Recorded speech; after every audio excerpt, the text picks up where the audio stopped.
बुढ़िया साहब, वो व्यस्तता के चलते आ तो नहीं सके, लेकिन उन्होंने ऑनलाइन 21,000 रुपए का फंड इस आगाज लाइब्रेरी में दिया है। उनका बहुत बहुत आभार। और इतना ही नहीं, उन्होंने एक समाज के मुखिया होने के नाते अपना एक ऑडियो क्लिप भी भेजा है। तो मैं निवेदन करता हूं बिरमाराम जी से, संचालक महोदय प्लीज आप सुनाइए। शहीद राजेश बिश्नोई के स्मृति में लाइब्रेरी उद्घाटन समारोह पर पधारे फलोदी विधायक पब्बाराम जी, अशोक जी IRS, श्रीचंद जी पूनिया IAS, राजेंद्र जी बेनीवाल वकील supreme court, Arvind ji IES, Ramesh ji Dubai और समाज के जनप्रतिनिधियों और समाज बंधुओं, मैं देवेंद्र बुढ़िया अध्यक्ष अखिल भारतीय बिश्नोई महासभा किसी जरूरी काम की वजह से महान कार्य में उपस्थित नहीं हो पाया, उसके लिए क्षमा प्रार्थी हूँ। मुझे बहुत खुशी है कि आज समाज के पढ़े लिखे युवाओं द्वारा बहुत अच्छा प्रयास किया, इसके लिए वो धन्यवाद के पात्र हैं। और मैं अपनी तरफ से आगाज टीम के इस प्रयास में सहयोग स्वरूप 21,000 रुपए देने की घोषणा करता हूँ। ये लाइब्रेरी का जो कार्य है बहुत ही सराहनीय कार्य है। इसमें स्टूडेंट आते हैं और गरीब बच्चे आते हैं, वो पढ़ते हैं और प्रतिस्पर्धा से पढ़ते हैं, इसलिए वो उनको कामयाबी मिलती है। ये ऐसा प्रयोग हमने पिछले दिनों रातानाडा धर्मशाला में भी हुआ था। जो बच्चों की आवाज आई, उन्होंने कहा हमारी लाइब्रेरी खुलनी चाहिए, तो हमने भी एक हॉल को गुरुजी से कह के उसको आगे किराए दी जाए, लाइब्रेरी खोली जाए। तो ये अपने समाज की पहली लाइब्रेरी है, इसके बहुत बहुत आप धन्यवाद के पात्र। थैंक यू, बहुत बहुत आभार। एक बार कोई संत आए थे उपदेश देने के लिए कहीं पर कोई, तो गांव के बीचों बीच आसन लगा दिया गया, नीचे दरी बिछा दी गई, आगे जो उनके प्रवचन सुनने के लिए लोग आ गए। वो आँख बीच करके अपना प्रवचन सुना रहे थे, धर्मोपदेश दे रहे थे। जब उन्होंने आँख खोली तो घंटे 2 घंटे के बाद में एक व्यक्ति वहाँ पर बैठा था। तो उनसे पूछा कि भाई तुम सुधी श्रोता हो, आपसे बढ़िया कोई श्रोता नहीं, जो आपने ग्रहण किया है वो कोई दूसरा ग्रहण नहीं सकता, मैं आपको धन्यवाद देता हूँ। तो उसने कहा साहब मेरे आपके नीचे जो दरी है वो मेरी है, मैं तो दरी के लिए बैठा हूँ। पर ज़्यादा समय बोलेंगे ना तो यही हो गया। बगड़ू जी कह भाई हम है कि तेरे बाबा की शौकीन ने ज़्यादा बोलो तो बेटा बगड़ू जी भाई। हमारे जो अमर शहीद राजेश जी के पुण्य स्मृति में आगाज टीम ने इस लाइब्रेरी का शुभारंभ किया है। मैं हृदय तल की गहराई से आगाज टीम के भाई अभिषेक जी, सुनील जी, तेत्रिवाल और सूरी सारी की सारी टीम को मैं बहुत बहुत आभार व्यक्त करता हूं कि आपने शहादत को नमन किया है, हम सबको नमन करने का अवसर प्रदान किया है। और शिक्षा के क्षेत्र में आप अंदाजा लगा सकते हो, राजेश जी ने अपनी पुत्री का नाम क्या रखा? शिक्षा। आप अंदाजा लगा सकते हो उनके मन में कितनी शिक्षा के प्रति एक लगन होती होगी, और उसी को चरितार्थ करने का आपने प्रयास किया आगाज की टीम ने। मैं आगाज की टीम को बहुत बहुत हृदय से आभार व्यक्त करता हूं। 2 कवि और रह गए यहाँ पर, अभी उनकी भी कविताएं सुनना चाहता थे हम, परंतु समय की सीमा है। एक तो छोगाराम जी बांगड़वा मेरे साथी अध्यापक रहे हैं, मेरी टीम में रहे हैं। एक बंसीराज ढाका वहाँ से आया दोरीमोने से चल करके, वो भी बड़े कवि है। परंतु अशोक तूने तो यार दिल जीत लिया, तेरी विशुद्ध हिंदी, उच्चारण अच्छा और शब्द संयोजन, ये वास्तव में ही देखते ही बनता था। इस उम्र के अंदर, इस दौरे की धरती मानेवड़ा के अंदर इस प्रकार का कुल गौरव पैदा हुआ है। मैं बधाई देता हूं आपके सब अच्छे भविष्य के लिए।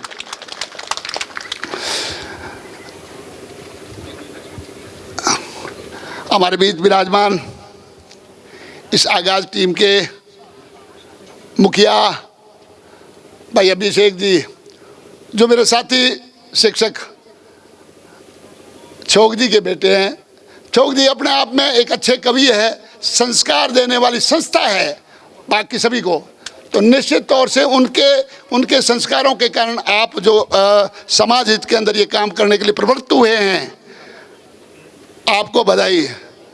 और वो भाई सुनील, डॉक्टर सुनील जी, वो तो बड़ी बात। सुनील जी भाई डॉक्टर साहब तो डॉक्टरी वालों काम ही करी, ये भागीरथी वाला मामले में दखल अंदाजी मत करियो। अपने बीच विराजमान मेरा शिक्षक मेरे को अच्छा लगता है, ये मेरे शिष्य तो मैं बन जाऊं, भी शिक्षक वो ऐसा हो जाए इसकी प्रसन्न हमारे अंदर ये चलता है। किस हर धंधे के अंदर आजकल गला काट प्रतियोगिता है। पॉलिटिक्स में ये गिर जाए तो मैं बन जाऊं, वो ऐसा हो जाए इसकी टांग खींच लो, हमारे अंदर ये चलता है। उसके बाद में व्यापार के अंदर इसकी दुकान चल रही, इसको कैसे फेल करना है। और इसी प्रकार से अनेक धंधे आप देख लो, दुकान से लेकर व्यापार से लेकर कृषि से लेकर के सब जगह है गला काट प्रतियोगिता, और उसके अंदर दूसरे को फेल करने के अंदर ज्यादा अपना समय लगाते हैं। परंतु शिक्षा एक ऐसा क्षेत्र है जहां पर शिक्षक यह चाहता है कि मेरे पास द्वारा पढ़ाया गया छात्र सबसे बड़ा बने, सबसे ऊपर बने, उसकी ये हमेशा उसके प्रति आशीर्वाद रहता है। और इसलिए मैं सभी शिक्षकों को पहले नमन करता हूं। गुरुजी, यहाँ के प्रधानाचार्य जी, आपके ऊपर पूरा भरोसा करके इन्होंने ये आगाज जो लाइब्रेरी खोली है ना, आपके ऊपर पूरा भरोसा है। ये सिर्फ लाइब्रेरी का खोलना ही पर्याप्त नहीं है, इसकी मॉनिटरिंग और इसका प्रबंधन करना बहुत ज़रूरी है। जब ज़्यादा छात्र आ जाए तो शिफ्टों के अंदर उनको लाना है, 4-4 घंटे की शिफ्ट दे दो, अधिक से अधिक लोगों को उनके अंदर जोड़ करके वो करें। फिर यहाँ पर आने के बाद में एक शिक्षक जरूर आप यहाँ पर मॉनिटरिंग के लिए रखें, ड्यूटी लगा करके रखें। ये आपके शिक्षकों के लिए देवाराम जी ये बहुत बड़ा चैलेंज है। आप में से आगे आकर के वॉलंटियर बन करके आप सारे शिक्षक लोग आगे आएँ, और मैं अपना समय दूंगा, फला दूंगा, वो समय दोगे, क्योंकि आगाज की टीम ने ये सुविधा उपलब्ध करवा दी। मॉनिटरिंग गांव को करना है, और सरपंच साहब आपने लगातार इनको प्रोत्साहित तो करते ही रहते हैं, परंतु दान देने का और अच्छा गेट सा बनाने का और हमेशा गौरती करने का जो काम कर रहे हैं, पूर्णचंद जी साहब बहुत बहुत धन्यवाद आपको। अब मैं यहाँ पर विराजमान प्रमुख अशोक जी साहब IRS है, ये इन्होंने अब ये कह रहे मेरे मैं सेकंड डिवीजन था और लगातार इन्होंने मेहनत की और इस स्थिति तक पहुंच गए। आप समझ सकते हो कि कोई भी आप दिमाग में ये मत रखना कि हमारे परसेंटेज कम हुए इसलिए हम आगे कामयाब नहीं हो सकते। ये जीते जागते उदाहरण ही ना आपके सामने आपको मिल जाएंगे। इसी प्रकार से इन्होंने मेहनत की और ये IRS बन गए, यानी कि हिंदुस्तान की सबसे पहली सेवा है, बड़ी बात है। इसी प्रकार से श्रीचंद जी पूनिया यहीं से बियासर से उठ करके गए हुए हैं, वापस अपनी धरा के ऊपर कुछ काम करने के लिए आए हैं। श्रीचंद जी आप भी आइए से इंजीनियरिंग सेवा में आपको अवसर मिला यहाँ पर काम करने का, ये सौभाग्य है। इसी प्रकार से राजेंद्र जी बेनीवाल,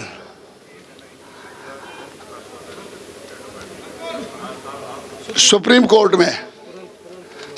का भी, छोटे कोर्ट में बड़ा मुश्किल होता है, सुप्रीम कोर्ट में एडवोकेट बनना बहुत बड़ी बात है। कितनी मेहनत की होगी, पहले धीरे धीरे जाते जाते कि पता नहीं कहाँ तक पहुँचे होंगे। NLU और वो भी आप ही मेरे ख्याल है कोई ज़्यादा मार्क से ऑब्टेन करने वाले नहीं होंगे, न सामान्य से थे, इच्छा शक्ति। इसी प्रकार से रमेश जी बाबड़ आंगा बडेरा जगह रमेश जी का नहीं, मैं तो भाई जाल नाडी था यहाँ, सीधी सी बात है। जाल नाडी को मतलब खेजड़ी था, खेजड़ी 84 गांव को हेडक्वार्टर है। मैं कह देता बबू जीर भाई कई नाम गोवर्धन जीर अपने भीम जीर, मैं कहता कि भाई घणों ज़्यादा विष्णु समाज को कोई लटपट कर दोगे आ जाएगी जाल नाडी गए लो टेकदा। पर ये इन्होंने लाइन दूसरी चुनी, पहले वाली छोड़ दिया और इन्होंने दूसरी लाइन चुनी। तो आज विदेश में भी इनका मतलब डंका बोल रहा है। हमें खुशी होती है कि इस प्रकार के हमारे व्यवसायी कामयाब होते हैं वहाँ पर। आपको बहुत बहुत धन्यवाद कि आप इस अवसर पर हमारे यहाँ के लोगों को प्रेरणा देने के लिए आए। और कोई रह गया यहाँ पर? भाई अरविंद तो ही है, अरविंद तो मेरा शिष्य है। और मुझे इसीलिए मैं वो उदाहरण इसीलिए दिया कि कोई शिष्य शिक्षक का शिष्य आगे बढ़े, ये सबसे बड़ी उसके लिए जीवन में इससे बड़ी सफलता शिक्षक के लिए कोई हो नहीं सकती है। हमारे बीच विराजमान है यहाँ पर सामने प्रधान जी भागीरथ जी। अभी इन्होंने संघर्ष किया, प्रधान बने, आज राजनीतिक क्षेत्र में इनका नाम है और युवाओं के ये आइकन है। इसी प्रकार से राहुल जी जानी, ये भामाशाह भी है और भामाशाह के साथ में हर समय कुछ न कुछ जहाँ पर सामाजिक स्थिति में कुछ देने की बात होती है देते भी है, सामाजिक कार्यों में लगे रहते हैं। तो आपको भी मैं धन्यवाद देता हूं कि आप इस अवसर पाया और आपने एक लाइब्रेरी खोलने की भी घोषणा की और साथ में पैसे देने की कागज को अपना डोनेशन देने की बात की। आपको भी धन्यवाद। 3 लोगों ने यहाँ पर लाइब्रेरी खोलने की बात कही है, यानी कि कहीं पर आप अपने हमारी तरफ से अच्छी लाइब्रेरी खुलवा दो, जिसमें एक रावल जी, एक जोधाराम जी, ईओ साहब, एक माननीय अशोक जी IRS। बड़ी बात है। आप सबको मैं बधाई देता हूँ, शुभकामना देता हूँ कि आपने अपने जीवन में जो कमाया पैसा है वो सुकृत कार्यों में लगा रहे हो। बहुत अच्छा है। अभी मेरे ही अपने साथी यार मेरे वहाँ पर माध्यम अपने श्री जम्बेश्वर धर्मार्थ और परमार्थ ट्रस्ट के सचिव भी है मोहन जी, तो इन्होंने ये काम संभाला है और वहाँ पर जाकर के ये दूसरी लाइब्रेरी खुलने जा रही है। तो आपका भी बहुत बड़ी जिम्मेवारी होगी। सरपंच साहब कैलाश जी बैठे हैं, JP जी बैठे हैं और जोधाराम जी वकील साहब है, खमू जी है, उधर आगे जाए जगदीश जी है, अपने बजनाराम जी धीरानी है, और ठोके दाऊद अठीन मोहन जी बैठा है, अठीन रामरख जी बैठा है, पूर्व सरपंच हरलाल जी PTI बैठा है। PTI सरपंच बन गया भाई, कमाल किया। इनकी रेड खतरनाक ही है। और इसने वॉलीबॉल खेलता था तो बड़ी वॉली भी बड़ी जबरदस्त हुआ करती थी। चौधरी साहब बहादुर साहब विराजमान है, दिनेश जी विराजमान है, सरपंच साहब भाई बाबूलाल जी सरपंच साहब राजेश भाई, बजरंग भाई और के नीचे में तेरो नाम ले लो रे निने हगड़ा हूँ बच तेरो नाम लूँ क्योंकि हगड़ा ही कूटे मैंने कहते दुलार पहला नाम ले अटिन बेटा सरताज जी घना मेरे नाम तो मतलब मामलो गड़बड़ जी घणो नाम मामलो भाई खूट जी मारा मामलो। तो आप सब लोगों को और राजेश जी शहीद के पुत्र अभिषेक जी और आप सब लोगों को और मातृशक्ति की युवा अभिव्यक्ति भंवरी काली राणा चली गई क्या? हाँ चलो ठीक है।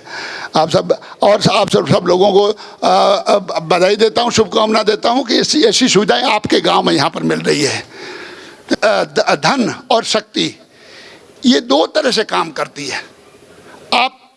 आप अगर सही ढंग से सकारात्मक हो तो क्या करती है और नकारात्मक हो तो क्या काम करती है।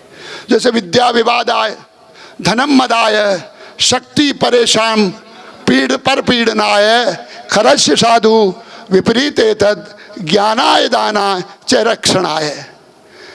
जब अपन सकारात्मक रूप से शिक्षा हासिल करते हैं, शिक्षा के अंदर काम करते हैं तो ज्ञान चर्चा करते हैं, अच्छी शिक्षा पर ज्ञान चर्चा करेंगे। और अगर वो नकारात्मक सोच के साथ में खल यानी दुष्ट के रूप में दुष्ट के पास विद्या आएगी तो वो क्या करेगा? बहसबाजी करेगा, विवाद करेगा। विद्या विवाद है, धनम मदा है और धन पैसा आ जाता है ना किसी के पास में। जिस प्रकार से आज दानदाताओं के पास में आप पैसा आया है, आगाज के अंदर आप लोगों ने अपना डोनेशन दिया है, तो ऐसी परिस्थिति में वो जब पैसा आता है तो कुछ लोग सज्जनों के पास पैसा आता है तो धन को ऐसे दान कार्यों में दान देते हैं। परंतु अगर दुष्ट व्यक्ति के पास में पैसा आ जाएगा तो दूसरे को मदमस्त हाथी की तरफ दूसरे को रौंदने की कोशिश करेगा वो। और शक्ति, अगर सज्जन के पास में शक्ति आएगी तो अबला महिलाओं की रक्षा के लिए, अपने दबे कुचले व्यक्ति की रक्षा के लिए अपना जीवन खपा देगा, जीव जंतुओं की सेवा के अंदर अपना जीवन खपा देगा। और जब दुष्ट व्यक्ति के पास में बल आ जाएगा तो पड़ोसी को किस प्रकार से दुख देना, गांव के अंदर किस प्रकार से किसको एक दूसरे को भिड़ाना करना, ये बातें होती है ना। विद्या, शक्ति और धन, इन तीनों के दो उपयोग है। मैं चाहता हूं कि आपके पास भी ये तीनों आए तो सकारात्मक रूप से आप सब लोग उसका उपयोग करें। इसी प्रकार से अभी कहा कि भाई स्वप्न देखो और उसके ऊपर चलो। एक तो स्वप्न देखने के बाद में उस स्वप्न के ऊपर व्यक्ति मेहनत करता है, दिन रात काम करता है, तब जाकर के लक्ष्य हासिल होता है। परंतु स्वप्न एक शेख चिल्ली ने भी देखा था। शेख चिल्ली ने स्वप्न ये देखा था, शेख चिल्ली एक प्रकार का कुली था, आप सुनने के प्रयास कीजिए। एक कुली था, वो 2 आने 4 आने में कोई सामान ढोता था रेलवे स्टेशन पे, और कोई आता था तो उसका सेठ साहूकार का सामान लेकर गए। उस समय में घी घड़ों में हुआ करता था। तो एक सेठ आया, घी था उसके घड़ों के अंदर। उसने कहा भाई तू मेरे घर तक पहुंचा दे। उसके सिर पे वो घड़ा रख दिया। घड़ा रखने के बाद में उसने स्वप्न देखा, चलते दिवा स्वप्न जिसको बोलते हैं ना, दिन को स्वप्न देखा। उसने कहा कि ये 2 आने आएंगे ना तो मैं पीपर बैठ लाऊं, पच बेचूं, बस 8 आना मार बढ़ जाए। और 8 आना बढ़ी जन पच बीरी भला अगलो व्यापार करूं न, 2 रुपया बढ़ दी, 2 रू 4 हुई, 4 हूँ इतना हुई, पच लखपति बन जाऊं, लखपति बन जाऊं ना, पच मैं घर बनाऊं। और घर बन गयो जन पच हूँ घर के काम गो जिंदा कटे कोई उनमोन है कोई पूनम संजी ने गऊ हक बड़ी कर दो मेरा जो भाई जो तो को टाबर आज घर में दूजो तीजो लुगाई बिना घर है जो को ठीक नहीं है, तो हक बड़ी करा सगपन हो जाएगा। तो फिर भाई बच्चे भी होंगे, बच्चे होंगे तो वो बच्चे कभी कभी क्या है कि सब कुछ आदमी खुशी से नहीं रहना चाहिए, कभी कभी घरवाली से नाराज भी होना चाहिए। तो वो उसे कहा कि मैं नाराज हो जाऊंगा घरवाली से और मैं भोजन नहीं करूंगा। वो कहेगी भोजन कर लो, मैं नहीं बोलूंगा। तो क्या है कि सबसे बड़ी बात होती है, बच्चे जब आग्रह करते हैं तो टाल नहीं सकते। तो उसने कहा मेरा बेटा आएगा और मेरे को कहेगा कि बेटा पापा भोजन कर लो, तो मैं सिर हिलाऊंगा। सिर हिलाते ही घड़ा के नीचे गिर गया, घड़ा गिर गया और घी फूट गया। और उसने सेठ ने कहा तू मेरा घड़ा तो फोड़ दिया, मेरा घी इतने का वो। अरे के तेरा तो घी गया है, मेरा तो घर तबाह हो गया। मेरे भाई ऐसे स्वप्न मत देखना, स्वप्न देखो, अच्छे स्वप्न देखो और उसके ऊपर काम करो। मेरा तो घर ही बर्बाद हो गया, मेरा समाप्त हो गया। तो इसी प्रकार से स्वप्न देखता है। रॉबर्ट फ्रॉस्ट की एक कविता है। रॉबर्ट फ्रॉस्ट एक बड़ा कवि है, ओम जी साहब। रॉबर्ट फ्रॉस्ट अंग्रेजी साहित्य का बड़ा कवि था। तो उसने कहा कि एक घुड़सवार जाता है अच्छी पहाड़ों के अंदर से, जहाँ पर झरने चल रहे हैं, पहाड़ है जो हिमाच्छादित है, घना जंगल है, उसके अंदर से घुड़सवार जाता है। घोड़े के गले में घूघरमाड़ है। तो जाते जाते इतना सुंदर और मनोरम दृश्य आ गया। ये जीवन का सत्य है कि आपके भी जीवन में कई प्रकार के आकर्षण आएंगे। जीवन में कई तरह के आकर्षण आएंगे, बड़ी बड़ी अच्छी बातें आएंगी। अब ये कर लूँ वो कर लूँ, फिर वहीं पर रम करके रह जाता है, लक्ष्य को भूल जाता है। तो वो जाकर के घुड़सवार है जो उसके अंदर खड़ा हो जाता है, घंटों निहारता रहता है उस दृश्य को, घंटों निहारता रहता है और कहता है कि जब जाने यहीं पर खड़ा रहूं और इस सुंदर दृश्य को निहारता रहूं, कल कल बहते झरने और कूकती कोयल और इस प्रकार का वहाँ पर चिड़ियाओं की चहचहाट, इस प्रकार का दृश्य जब उपस्थित होता है तो उसका मन करता है कि मैं यहाँ से जाऊँ ही नहीं, रूप में खड़ा रहता है। थोड़ा 2 घंटों के बाद में घोड़े ने अपना गर्दन हिलाई, घोड़े के अंदर आपा तो कहा घूघरमाड़, और उसको अंग्रेजी में बोलते हैं हार्नेस। तो गुगरनाल बाजी बाजी इनका चित्त हो। अरे यार तुझे तो जज गा, अरे तुझे तो सूर्यास्त होने से पहले फलां जगह पहुंचना था। तो वो कहे वुड्स आर लवली, वुड्स यहाँ पर जंगल का है, घने जंगल का है, अच्छा अभी पेड़ों का, वुड्स आर लवली, बड़ा प्यारा जंगल है। डार्क एंड डीप, घना है, डार्क घना है, डीप गहरा है। Woods are lovely, dark and deep, but I have promises to keep, परंतु मैंने भी तो वादा कर रखा है।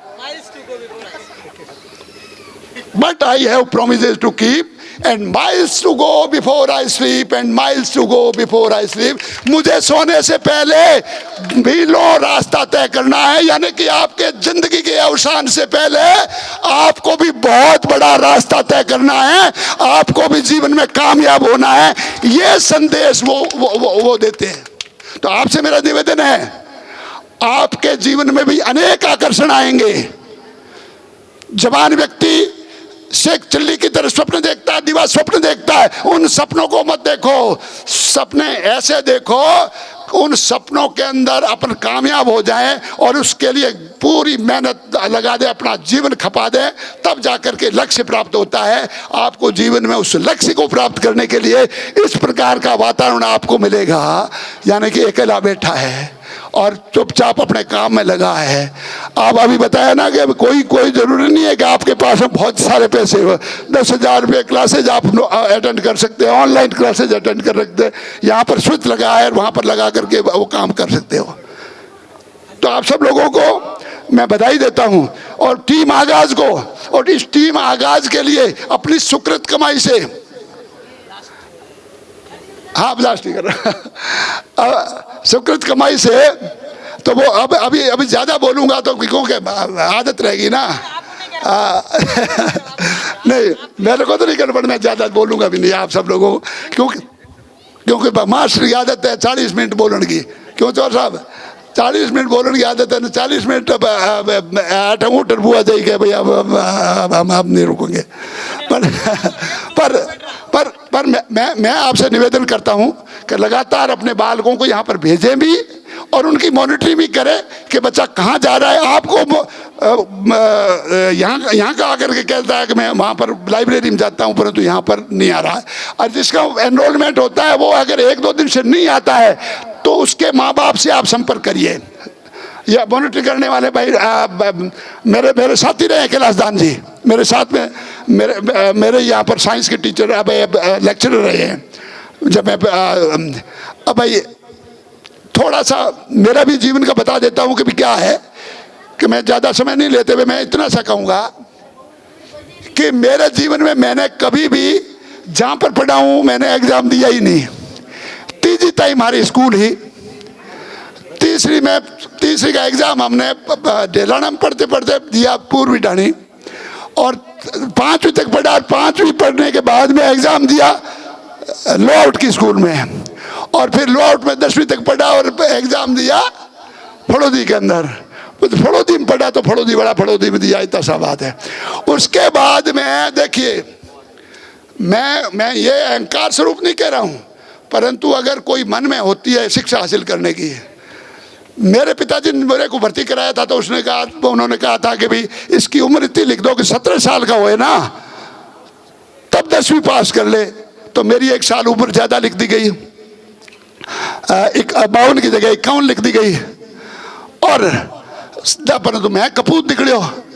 बाप जानता कि भाई मास्टर बनी और मैं फौजी बन गया, पर मन में एक दिमाग में थी, मैं 11वीं पढ़ के फौज में चला गया। Through out second division never stood first division, कभी फर्स्ट डिवीजन जीवन में आया नहीं, सेकेंड डिवीजन था। दिमाग में 6-7 साल के बाद में चला कि भी मैं BA कर लूँ, मास्टर बना देते। एक भी कोई आया, कहाँ से प्रेरणा कहाँ से मिल जाती है। जब मैं पुंछ में था, युद्ध के बाद की स्थिति है, एक कोई यूपी का लड़का आया और उस यूपी के लड़के ने कहा, उसके पास किताब है, मैंने क्या कर रहा है, तो मैं पढ़ रहा हूँ, पढ़ के क्या बनाए करेगा कि मैं तो टीचर बनूंगा, तो फौजी होता है ना, फौजी ये कहता तुम साला टीचर बनेगा तो हम भी बनेगा, और उसके लिए राह तलाशनी शुरू कर दी। और उसके लिए फिर कहाँ से प्राइवेटली भी ये करना है। Never cross the threshold of college, कभी भी कॉलेज की थड़गट ने पार मैं को नहीं की भी, कभी कॉलेज नहीं गया, एमए इंग्लिश में हूँ, आप अंदाजा लगा दीजिए। माध्यमिक अब वहाँ पर जाकर के मैं पंजाब यूनिवर्सिटी चंडीगढ़ से मैंने प्राइवेटली फार्म भरा, वहाँ से बीए की, सौभाग्य से या दुर्भाग्य से यूँ समझ लो, वहाँ पर एक सब्जेक्ट वो लिटरेचर इंग्लिश था। अब मैंने 7 साल तक मैंने ABCD भूल गया हूँ, तो भाई वो क्या बोलते हैं कैपिटल लेटर स्मॉल लेटर के अंदर अंतर भूल गया। फिर जाकर के गोट लगानी शुरू की, बीए पास कर ली 2nd डिवीजन से। फिर बीए एग्जाम के अपने बीएड के लिए फॉर्म भरा, वहाँ पर नंबर आ गया, तो वहाँ पर रिजाइन करके यहाँ पर बीएड आ गया। बीएड में आ गया तो यहाँ पर बीएड करते ही, क्योंकि इंग्लिश में टीचर कम थे, मैं 2nd का टीचर लग गया। टीचर लगे फिर दिमाग में चला कि भाई गाँव में राजनीति कर रहा हूँ। बस राजनीति करता करता 10-12 साल वो करते करते 10 साल गुजर गया। फिर कहा कि यार ये कुछ लोग यहाँ पर अधिकारी बनकर रहते हैं, ये अधिकारी कैसे बनते हैं। मारे मास्टर बन गए होंगे, मतलब बताई में जो रहा थोड़ो अमल क्यों सरदार जी अमल लो थोड़ो मास्टर पहले अमलवार घनी करता, मैं तो बेटा बाबा करे ही कौन है।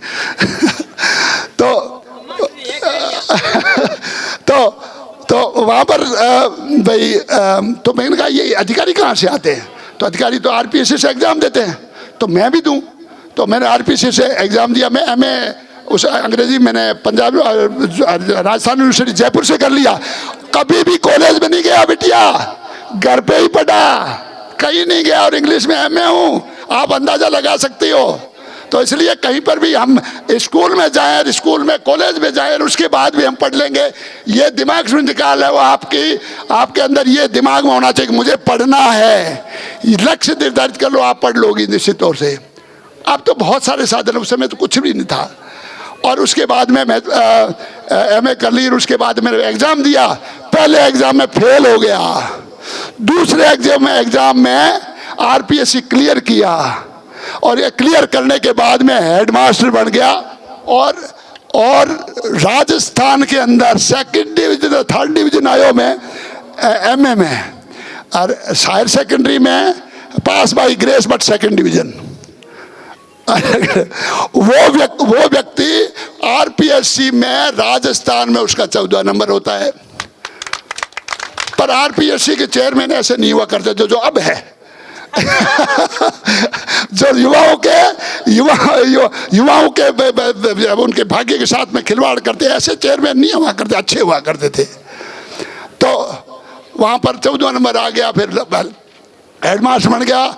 और आपको बता दूं, मैं ये अहंकारी से नहीं कहता हूँ, मैं यूँ कहता हूँ कि राजस्थान के अंदर पहला RPSC से बनने वाला हेडमास्टर आपके सामने खड़ा ये मामूली सी व्यक्ति था, बिश्नोई समाज में, और नहीं बिश्नोई समाज में। आप 3rd डिवीजन भले आए, लेकिन आप हमेशा फर्स्ट आए। और उसके बाद में पार्ट आ गई, ये सारे के सारे प्रिंसिपल बन गए, कोई DD तक पहुंच गए अपने समाज के लोग।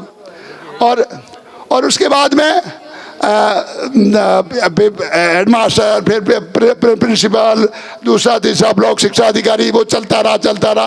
फिर संगठनों से जुड़ गया, और संगठन ने कहा राजस्थान में पहला बिश्नोई होऊंगा जो माध्यमिक शिक्षा बोर्ड का सदस्य बना, जहां पर 10 IAS बैठते हैं अशोक दी जैसे। 10 IAS के साथ में एक ही राजस्थान के अंदर एक ही गवर्नमेंट स्कूल का प्रिंसिपल बैठता है, और वो पबाराम था। आप अंदाजा लगा दीजिए पता नहीं किस प्रकार से ये क्या हुआ। ये कभी भी मैंने सोचा नहीं था कि मैं वार्ड पंच का चुनाव लड़ूंगा, ये नहीं सोचा। बस अधिकारस्ते माँ फलेसु कदाचन, कर्म करते जाता था। संगठनों से जुड़ गया, संगठनों ने मेरे को खींच करके दिल्ली ले आया, आपके पास भेज दिया, आपने हाथों हाथ लिया और आशीर्वाद दे दिया। ये तीसरा इलेक्शन लड़वा दिया। पर जब मैं छोटो हो, एक उदाहरण देकर के अपनी बात पूरी कर लूँगा।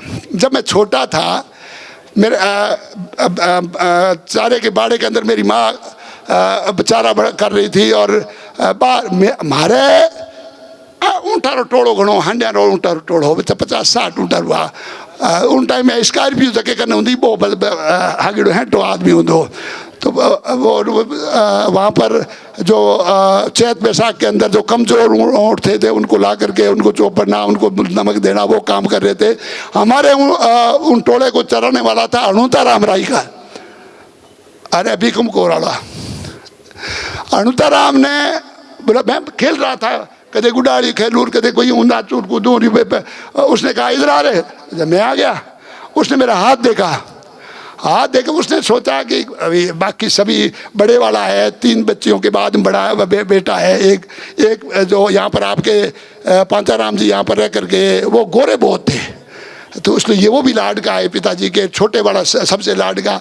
मैं थोड़ा काला कलूटा था ना तो उसने कहा यार मैं बुढ़ा हो चला हूँ तो ऊँटा हांडा ने चढ़ने इन हाथ रख लूँ। उसने कहा उसके दिमाग में दूसरी थी उसने कहा भाई चौधरी साहब बरिंग जी ये छोरे ने ये हाथ में देखियो ये ने कदई पढ़ाई जो मती ना मोटी झड़बड़ दई जो हर का उठा मारे मैं घाल दे जो उठा में काम करे। अब मेरे पिताजी को आज अगर भाई आपको बेसिक एजुकेशन अगर पिता माँ बाप दिलवा देते हैं, बाकी आपके अंदर योग्यता होनी चाहिए आगे बढ़ने की। तो मेरे पिताजी ने कहा कि भाई अणुता 10वीं ताई दिन पढ़ा हूँ पति को जोग है जो तो कदे कदे हूँ तो हूँ मैं गूद लो ऑर्डर है जन मेरे दिमाग में आवे कि मेरा पिताजी अगर भी हणुते राई काली बात मान लेता तो तेरा क्या होता रे कालिया। आप अंदाजा लगा सकते हो क्या आपके सामने यहाँ पर खड़ा होकर के कभी बोलने की हिम्मत कर पाता। तो एक आधी हथवार हांड उतीर भी मौजूद बेल देता और पी देता और दूजू कही हो बस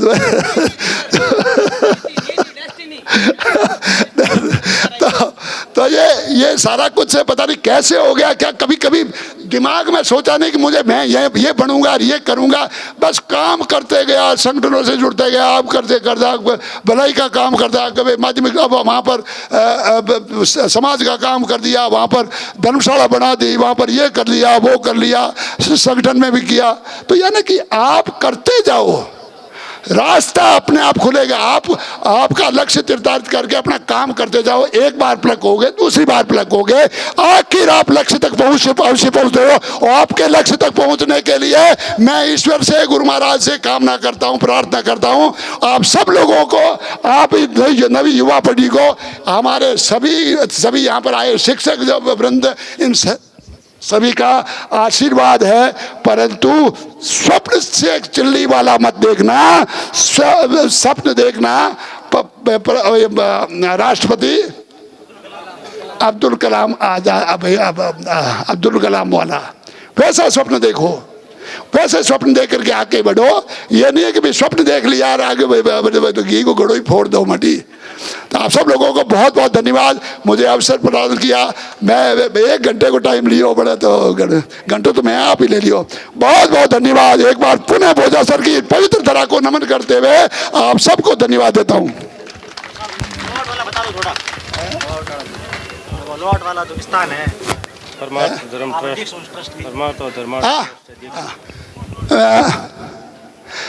हमने ट्रस्ट बनाया, फिर धर्मशाला बनाई, फिर ओशिया के अंदर भी छोटा काम करने का कब अवसर मिला। ये बाउंड्री है ना आपके वो मेरे शिक्षक साथियों के जो उस समय माध्यमिक शिक्षा बोर्ड का नहीं वहाँ का भाई ब्लॉक शिक्षा अधिकारी था, तो शिक्षकों ने और विशेषकर रानिया के लोगों ने बहुत ज़्यादा मदद की। हम लोगों ने 6 लाख रुपए उस समय इकट्ठे किए। वहाँ पर उस समय भागीरथ जी हमारे युवाओं के अध्यक्ष थे, परमानेंट अध्यक्ष है युवाओं के तो वो बाउंड्री बन गई। और उसके बाद में हमारे ट्रस्ट का भाई संस्थापना की, उसके बाद में ट्रस्ट आगे बढ़ा, फिर धर्मशाला बनी, उसके बाद में हमने भाई मुकाम में धर्मशाला बनाई, 2 बीघा ज़मीन वहाँ पर ले ली। इस तरह से काम चलता रहा। अभी एक हमारे पास बिल्डिंग है जो माधवराम जी ने कहा था कि ये बच्चियों की क्या नाम बालिका छात्रावास, बालिकाएं वहाँ पर रहती नहीं आसपास में, तो न उनकी व्यवस्था हम लोग शिक्षक देख नहीं पाते। तो उसके अंदर हम आप लाइब्रेरी खोलें, उसकी मॉनिटरिंग की भी हमें रिटायर हुआ है क्या एक बार किसी फौजी को बोला कि बेटा आप रिटायर हो गए, तो उसने कहा यार रिटायर होने के बाद भी क्या रहता है, रिटायर मत बोलो, बोले पेंशनर बोले। तो आप 28 तारीख को मोहन जी आप पेंशनर बनने जा रहे हैं, रिटायर नहीं, पेंशनर बनने जा रहे हैं। तो पेंशनर बनने जा रहे हैं तो ये काम आपको संभालना होगा, अपनी टीम पूरी तैयार करवा लेना और उसके बाद अच्छी तरह से वहाँ पर। और आप सब लोगों को बधाई देता हूँ, बहुत बहुत धन्यवाद।